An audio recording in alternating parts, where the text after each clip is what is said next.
प्रणाम। 300 वर्षों तक भारत के बड़े भूभाग पर राज करने वाले होलकरों के धनगर व सिंधिया के वंशज आज पिछड़े हैं। मौर्य साम्राज्य के वंशज, महाराजा विक्रमादित्य हेमराज तेली के वंशज, महापद्म और घनानंद के वंशज आज सभी पिछड़े हैं।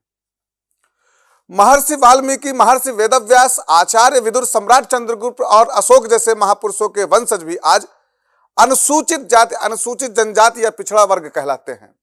अद्भुत है ना। पर श्री कृष्ण जी के वंशज, मध्यकालीन पाशी और पाल वंश के शासक, चंवरवंशी, गौर, गुर्जर, मीणा, जाट, वर्मा, गोंड आदि वर्गों के राजाओं के वंशज आज सब सामाजिक रूप से पिछड़े माने जाते हैं। सवाल यही है कि क्या इतने लंबे समय तक राज करने वाले इन राजाओं ने अपनी ही जाति पर अत्याचार किया या उन्हें पढ़ने लिखने व बढ़ने से रोका था? आज मैंने जो यह कहा है वह सिर्फ और सिर्फ इसलिए कहा है कि जो लोग कहते हैं कि हमें 5000 वर्षों तक पढ़ने नहीं दिया गया, 5000 वर्षों तक हमारे साथ भेदभाव किया गया, 5000 वर्षों तक हमें शिक्षा नहीं मिली या अन्य तरीके से जो हमारे साथ आरोप लगाते हैं, या मेरा सवाल उनके लिए था कि पहले आप अपने वंशजों से पूछिए, अपने पूर्वजों पर प्रश्न कीजिए, उसके पश्चात आप हमसे बात करिए, क्योंकि हम नहीं होते तो आपके डॉक्टर अंबेडकर भी नहीं होते। इस बात को भी आप ख्याल में रखिएगा, क्योंकि हमने समरसता का भाव हमेशा रखा है।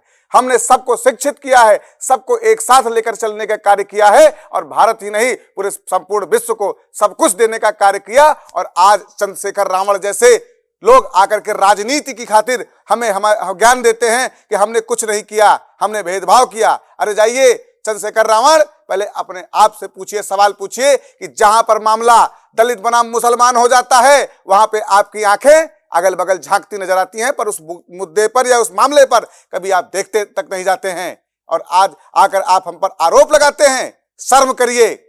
या भारत किसी एक का नहीं है, या भारत सभी का है। और खास तौर पर चंद्रशेखर रावण जैसे जितने लोग भी हैं दलित अनुसूचित के जो मसीहा बने बैठे हैं, ये सच्चाई तो ये है कि इन दलित भाइयों को हमारे ये गुमराह कर रहे हैं। मैं आगाह कर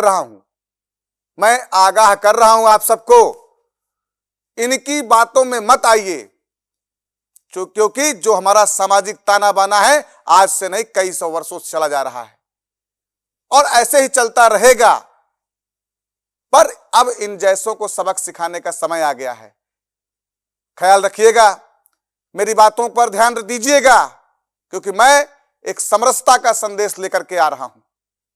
मैं अपने सवर्ण भाइयों का चिंतक हूं, इस नाते मैं नहीं चाहता हूं कि किसी समाज से, किसी वर्ग से हमारा लड़ाई हो, हमारी किसी भी प्रकार की बुराई हो। इसलिए मैं आप सबको चाहता हूं कि हम सब एक भावना के साथ रहें।